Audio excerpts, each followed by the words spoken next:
di laundry ini. Pernah nggak ada kasus-kasus misalkan, oh ini nih pernah dijilat anjing, mohon maaf gitu. Ada nggak konsumen-konsumen yang seperti itu tuh? Kita itu para business owner itu kalau pengen jadi business owner yang memang sukses, kita harus menciptakan sistem. Gitu. Itu. Jadi gimana caranya bisnis ini bisa berjalan tanpa adanya kita?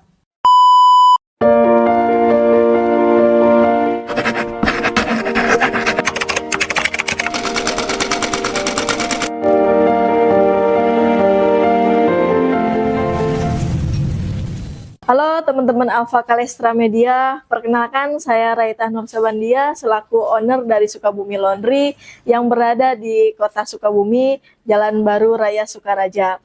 Teman-teman bisa melihat usaha saya melalui beberapa media sosial saya yang ada di bawah ini. Oke, sedikit informasi buat teman-teman bahwa saya lulusan dari SMA Pesantren Al-Ittihad Cianjur. Kemudian saya melanjutkan kuliah di Universitas Pancasila, ambil jurusan hukum, dan saat ini saya bergelut di bidang usaha yang ada di laundry, toko vape, internet RT/RW, ada juga joinan handphone bersama teman saya.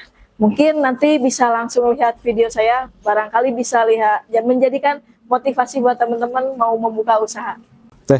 Gimana, sehat kamu? Alhamdulillah sehat, Bang. Udah lama gak silaturahim. Iya, makasih nih ya udah diajak ngobrol bareng di kontennya Bang. Belum nih.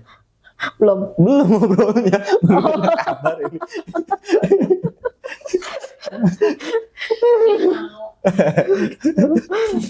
Dengan katanya mau itu apa namanya buka usaha baru apa? Melebarkan sayap, ekspansi. Alhamdulillah Bang, aku sedang proses ya hampir 50% buka cabang di yang kelima ini di daerah kota Sukabumi masih sama. Cabang apa sih? Di laundry, di bidang laundry ya. Bisnis yang lain apa lagi gitu? Masih kecil-kecilan Bang, ada toko vape, bisnis internet RT/RW, sama ada joinan sama temen di handphone. Ya ada juga lah beberapa. Banyak ya. Alhamdulillah dikasih kepercayaan. Kalau yang laundry itu kerjasama udah sama siapa aja tuh? Aku udah kerjasama sama hotel, kerjasama sama beberapa perusahaan, sama sekolah. Ada sekolah pesantren. Oh pesantren, berbasis pesantren. Ya. Tiga itu lah ya. Ya. Itu gimana ceritanya tuh? Kan Teteh kan backgroundnya kan pesantren. Dulu pesantren terus ke pendidikan apa perguruan tinggi. Betul. Gimana coba? Itu dulu pesantren di mana tuh? Aku dulu pesantren di Cianjur. Tepatnya? Ya, namanya Pondok Pesantren Al-Ittihad di Jalan Raya Bangu kalau nggak salah. Ya, Rawabangu ya. Sama dong. Sama ya. Oh, satu alma mater. Dikirain beda ya. Oh, angkatan berapa berarti? Angkatan 17 deh. Angkatan 17. Ya. Angkatan berapa? Angkatan 10. Oh iya, udah 7 tahun lah. Gimana mondok, kangen deh suasana di pondok gitu? Kangen banget, apalagi baru lulus pondok ya. Rasanya pengen balik lagi ke pondok gitu kan. Menemui guru-guru gitu. Ya betul, lebih tenang. Rasanya tidak ada pikiran untuk duniawi ya. Tapi kalau sekarang lagi ada apa namanya ada kegelisahan atau sebagainya, kadang aku ingin menenangkan di pondok pesantren kayaknya. Apalagi mungkin lebih banyak melihat media sosial yang terkadang membawa alur pikiran kita yang berantakan ya. Menurutku kita hanya butuh istirahat deh. Nah pondok menurut aku yang lebih cocok tempatnya. Tapi pas ngaji pusing lagi gitu. Jadi di pondoknya itu cuma diem kayaknya, nggak ngaji gitu. Jadi kayaknya aku healingnya itu kan mungkin orang lain ngelihat pantai, danau, kayaknya aku lebih pengen diem menyendiri tapi di pondok gitu, mendengarkan alunan-alunan sholawat, ya gitu hanya tapi diem nggak ngaji. Menikmat. Dulu kuliah di mana sih? Dulu kuliah di Fakultas Hukum, kuliah di Jakarta, di Universitas Pancasila, ngambil jurusan Fakultas Hukum. Hukum nih. Ya, Luar biasa. Hotman Paris nih. Hotman Paris. Banyak duitnya ya. Hukum. Banyak duitnya, ya, begitulah. Kalau bisa balik lagi, ya, udahlah jadi yang sekarang. Sekarang yang terbaik ya. Ya, sekarang yang terbaik. Allah menempatkan kita itu pasti di Ya. tempat yang terbaik. Insya Allah, betul. Tapi gimana sih Teh? Teteh kan pernah mondok, ya kan? Terus kuliah juga jurusan hukum, itu memandang hidup sekarang Teh. Ya. Itu kan dua sisi yang berbeda. Cara mandang hidup ke depan itu, aku sih selalu mempelajari dari pelajaran hidup yang sudah aku lewati. Jadi kalau dulu pas waktu SMA di pondok pesantren itu kan aku memandang bahwa kehidupan itu yang dikejar itu hanya satu, akhirat, ya kan? Karena kan kita di pondok ya tidak mempelajari lebih detail bagaimana dunia luar ya, maksudnya di dunia luar itu bagaimana pergelutan di dunia nyata kehidupan gitu. Tapi setelah di kuliah itu berbalik tuh, gitu kan? Jadi yang dikejarnya itu bagaimana kita bisa bertahan hidup di dunia nyata, gitu kan? Nah, setelah lulus, aku mengkombinasikan itu. Setelah lulus kuliah, aku mengkombinasikan itu. Jadi aku sadari bahwa di dunia itu yang aku rasakan itu tidak bisa hanya kita satu pandangan saja, hanya untuk dunia, tapi tetap harus ada seimbang dengan akhiratnya, gitu kan. Nah, mungkin kalau kita pelajaran di standarnya agama itu kan suka ada tuh vertikal sama horizontal gitu. Nah, harus seimbang gitu kan. Kita hablum minallah sama hablum minannasnya harus Anak balance. pesantren banget ya. Kayak gini deh. Apa namanya? Ini kan dari pesantren. Ya. Terus ngambil jurusan hukum, bisa terjun ke laundry, itu kan jauh kayaknya, gitu. Kenapa milih laundry sebagai tambatan, tambatan hati, tambatan ekonomi ya. Jadi mungkin lebih tepatnya ini sih Bang. Waktu pertama terjun di dunia bisnis itu kan ikut-ikutan aja. Jadi selaku investor lah ya. Sekarang bahasanya itu investor ditambak ikan. Kemudian buka dekorasi itu kakak aku yang menjalankan. Nah, di bidang laundry ini hampir 80%-nya aku yang terjun. Jadi aku pribadi terjun sendiri. Waktu itu pilihannya antara tutup atau maju. Waktu itu tuh. Jadi aku belum tahu bagaimana sih segi bisnis ini bisa lebih berkembang besar, gitu kan. Nah, akhirnya aku mempelajari lebih detail di bidang laundry itu. Gitu. Tapi gini deh, ya. Kan ada orang tuh pilihannya ada yang kerja, ada yang usaha, ada yang bisnis, dagang, gitu kan. Gitu. Apa yang melatar belakangi itu teh? Buka usaha atau berbisnis? Nah itu, tadi kan pandangan hidup itu ya tadi. Karena ada kombinasi antara dunia dan akhirat ya, mungkin ya. Waktu pertama kali kita buka usaha itu, niatnya itu pengen membuka lapangan pekerjaan untuk orang lain, bisa berbagi gitu kan, sama tetangga sekitar gitu kan, secara perekonomian gitu. Nah, awalnya didasari dari itu. Cuman tadi aku tidak punya ilmu segi bisnisnya, dari mulai pembukuan, SDM gitu kan, dari keuangannya gitu kan, dari dunia marketingnya. Nah, aku tidak punya ilmu itu. Yang pada akhirnya ketika aku stuck di tahun 2020, aku harus memutuskan ternyata ilmu bisnis pun harus aku pelajari. Kirain gara-gara laki-laki kan suka ada yang ngomong teh, cari cewek katanya yang bisa nyuci, nyetrika. Nah, gitu ya. Jadi aku sekarang mau nanya balik nih. Aku mau nanya balik nih, Bang. Jadi kewajiban dalam rumah tangga itu yang nyetrika, nyuci baju itu siapa? Sukabumi Laundry. Sukabumi Laundry. Tapi memang kan kebersihan itu kan sebagian dari iman. Ya betul. Iya, mungkin ke situ kali. Iya. Tapi sekarang aku berbeda sih lah. Iya. Kalau suaminya yang sayang istri pasti cuciannya dibawa ke laundry. Apalagi musim hujan.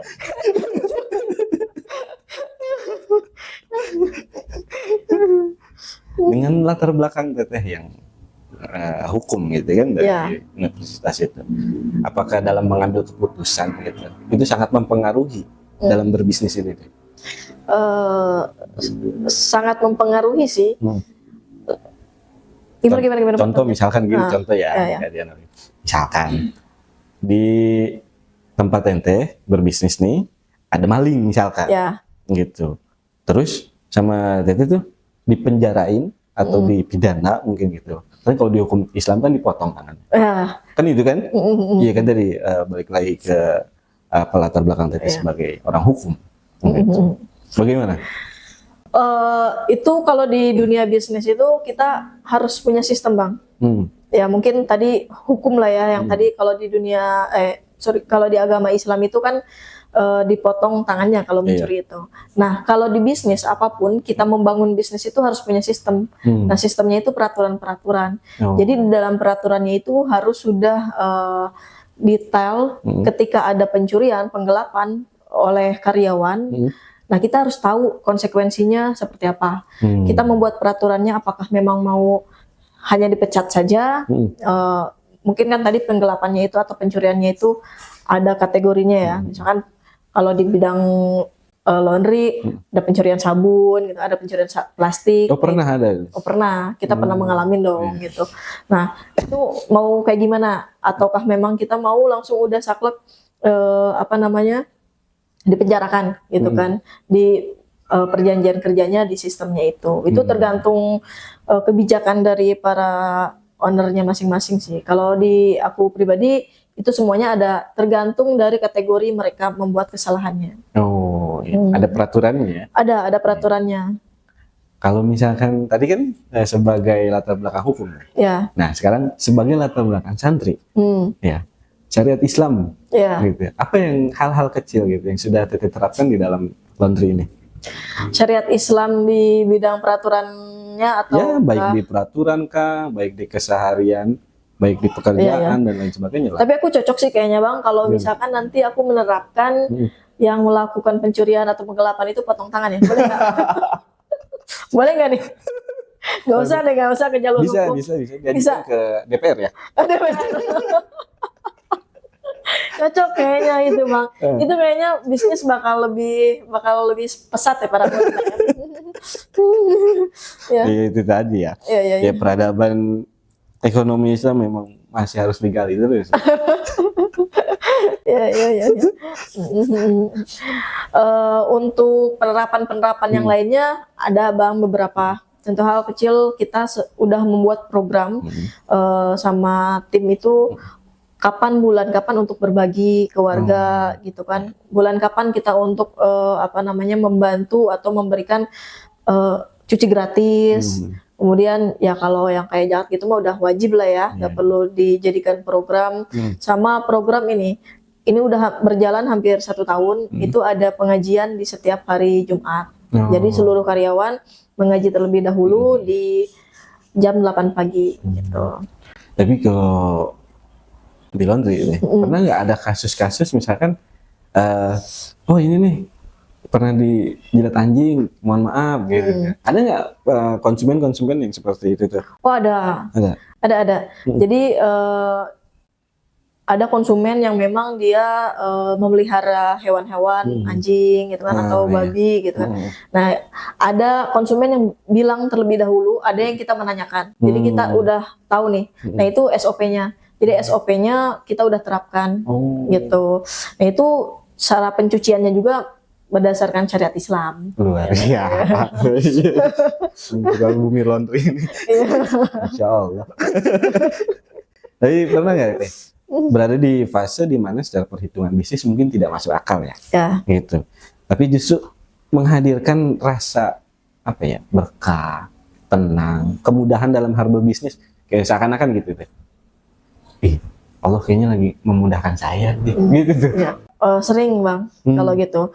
Cuman kalau dari hitung-hitungan kalau di bisnis itu kan harus dunia nyata ya. Iya. Jadi contoh hitung-hitungan begini, kalau misalnya kita punya 5 buah gitu kan, ya kita akan menjual 5 buah lagi. Tapi ada keberkahannya itu kita punya 5 buah, tapi yang beli pengen 10 buah.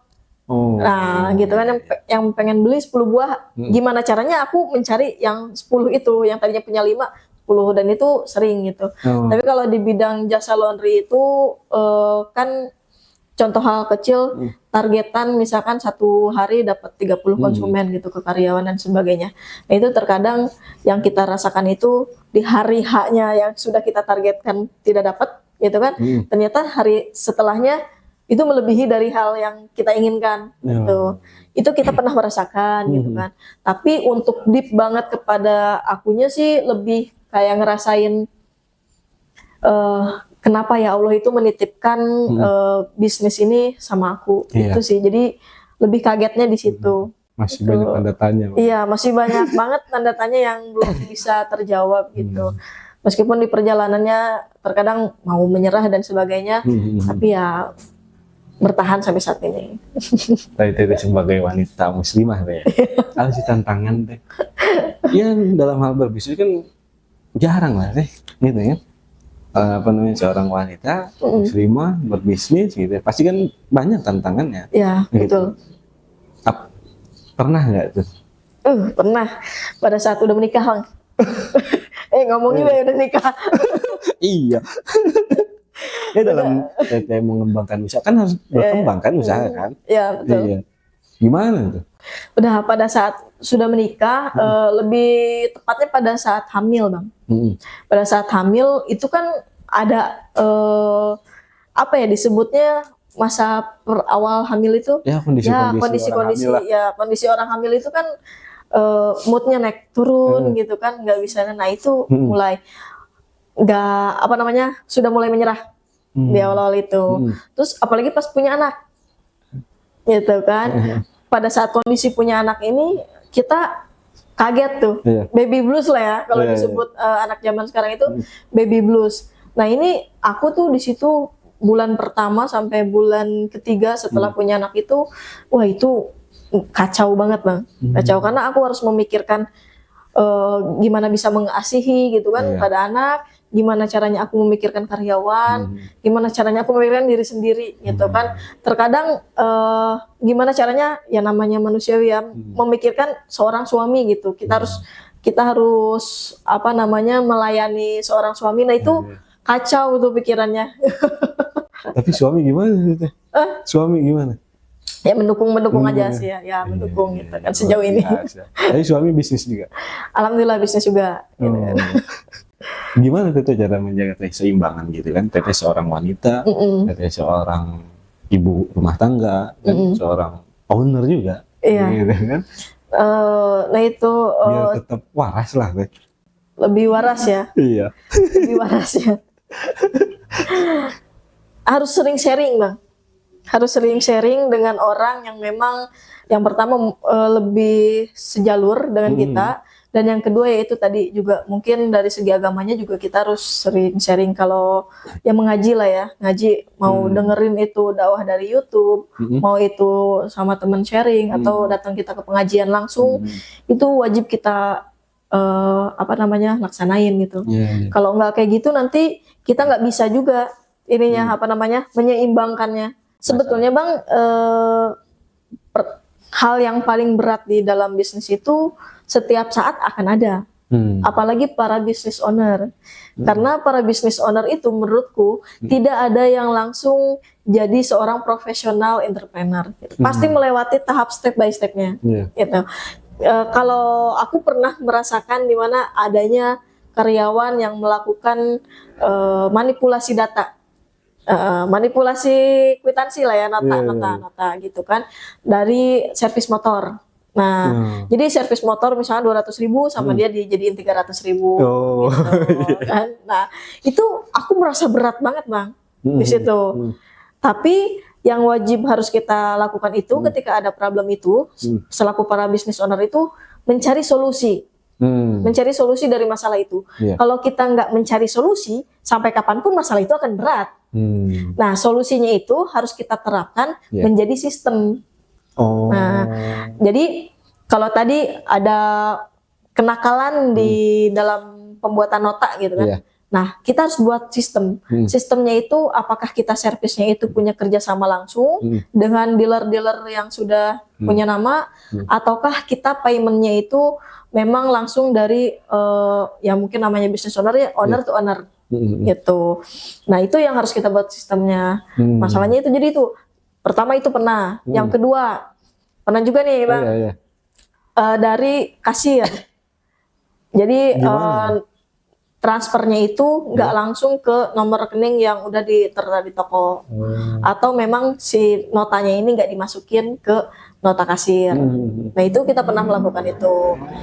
Jadi kita buat juga gitu. Nah, gimana sih sistemnya gitu kan? Kita buat sistemnya lagi gitu kan. Sistemnya itu ya tadi kalau kita belanja ke Alfa atau Indomaret suka ada pelanggan yang tidak mendapatkan nota itu dapat gratis 50.000. Oh. Nah, itu salah satu solusinya. Diakalinnya begitu Ya, diakalinnya begitu. Jadi kan si konsumennya, wah saya nggak dapat nota nih gitu kan. Karena ya sekelas perusahaan Alfamart aja sistemnya sudah hebat gitu kan, masih membuat seperti itu. Masa sih kita yang mau bisnis kecil-kecilan kayak kita gini kan, masa sih nggak bikin seperti itu. Itu kita pernah. Dari pencurian data konsumen pernah gitu kan. Jadi ya akan terus ada gitu. Karena kita itu para business owner itu kalau pengen jadi business owner yang memang sukses, kita harus menciptakan sistem gitu. Gitu. Jadi gimana caranya bisnis ini bisa berjalan tanpa adanya kita gitu. Oh, jadi buat konsepnya dulu ya. Iya, betul. Kita buat algoritmanya dulu, bahasa rekayasa perangkat lunak. Iya, dari mulai jam buka, operasional, kemudian kalau yang telat karyawan bagaimana. Nah, itu aku merasakan kalau gini deh, kalau misalkan bisnis owner kan bingung juga ya. Kita mau pergi nih misalkan, wah nggak bisa pergi nih, toko harus harus tutup dulu gitu kan. Kalau aku pergi nggak dapat uang dong gitu. Nah, itu kebanyakan para bisnis owner tuh kayak gitu. Nah, itu tidak ada sistem. Jadi gimana pun kita berada, ya gimana caranya mereka tidak telat gitu. Disiplin.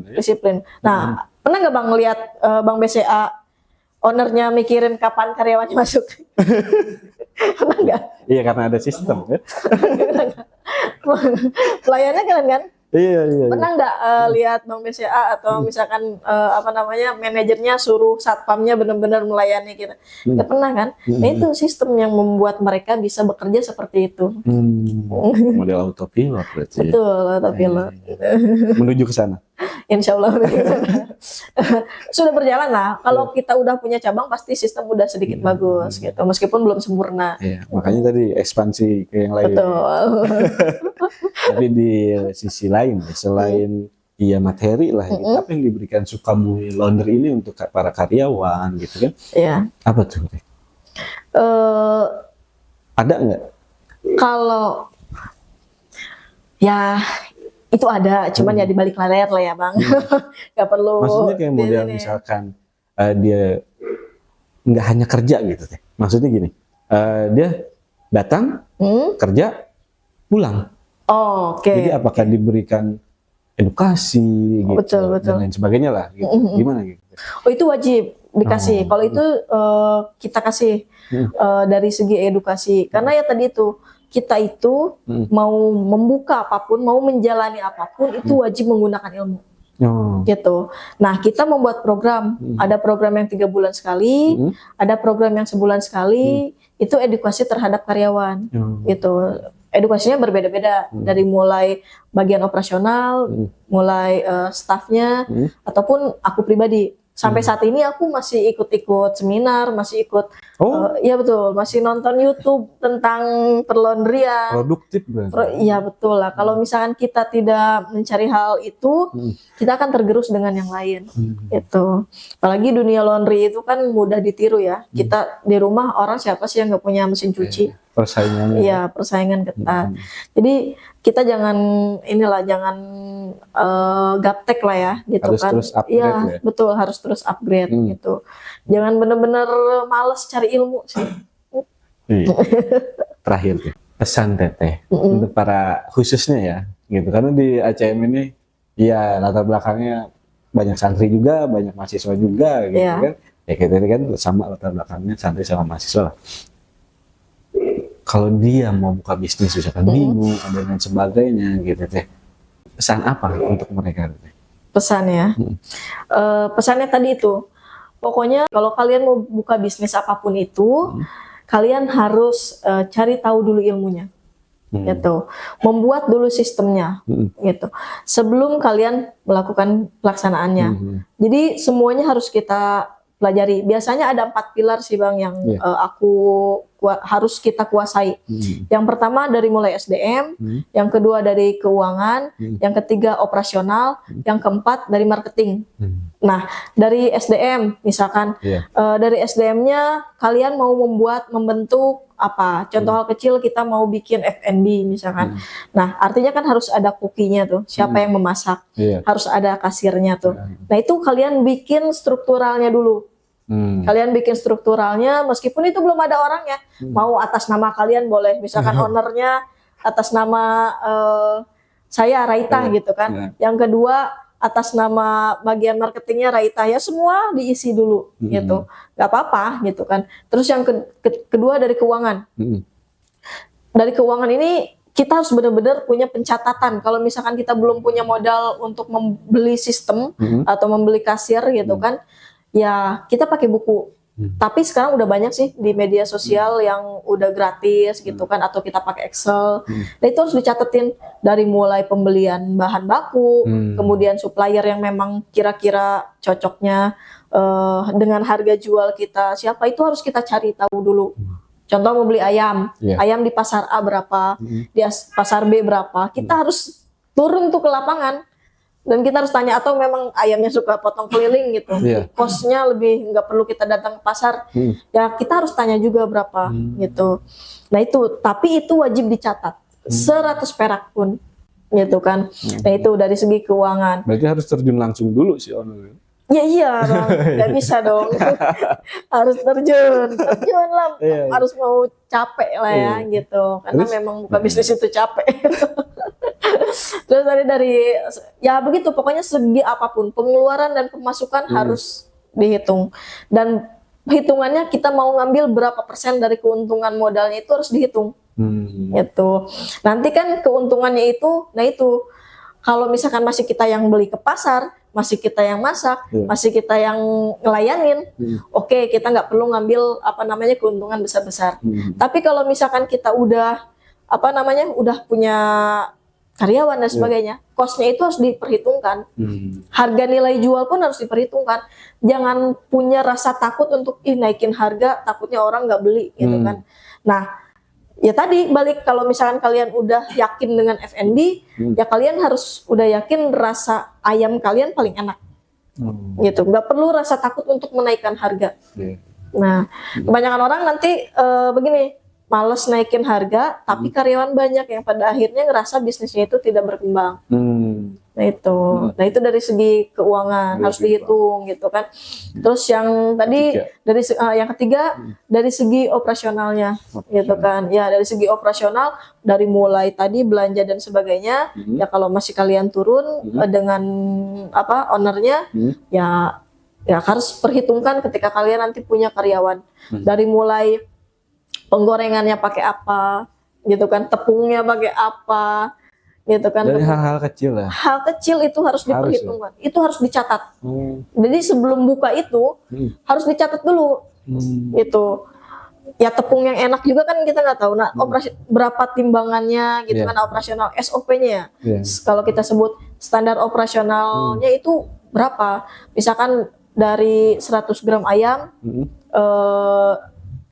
Dimasukin ke tepung, direndamnya berapa lama gitu kan. Nah kalau misalkan mau chicken gitu kan, nah, itu harus bener-bener punya sistemnya itu dulu gitu. Kalau misalkan kita asal-asalan atau misalkan yaudah jalan dulu aja deh, nanti kelabakan di jalan.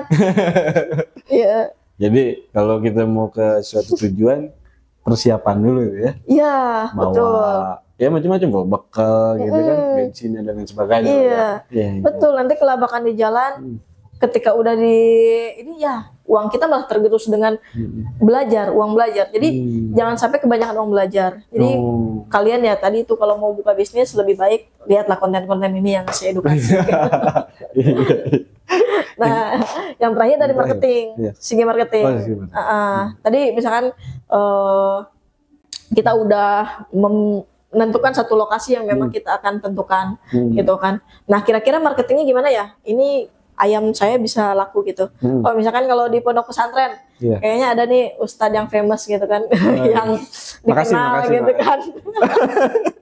Dikenal, kasih tawarin dulu dia gitu, tawarin dulu tekniknya caranya harus dipelajari, gitu.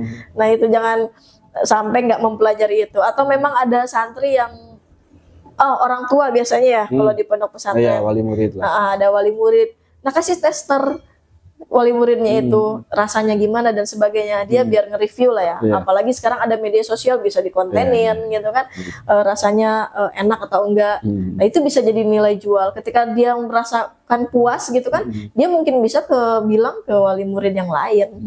Itu sih 4 itu lah ya. 4 itu yang harus kalian pelajari dan harus kalian tekuni dulu sebelum membuka usaha.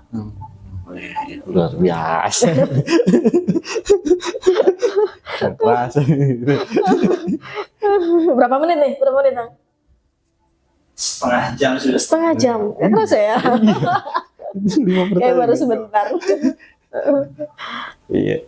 Ini deh, terima kasih banyak ini pengalamannya, ilmunya, itu dari Teh sudah mau tadi ngobrol di sini bersama kita, gitu. Mudah-mudahan bisnisnya makin lancar, makin maju, makin berkah, gitu, makin bermanfaat dan lain sebagainya. Gitu. Yang terbaik pokoknya, the best lah. Amin. Makasih banyak. Ya, sama-sama Bang.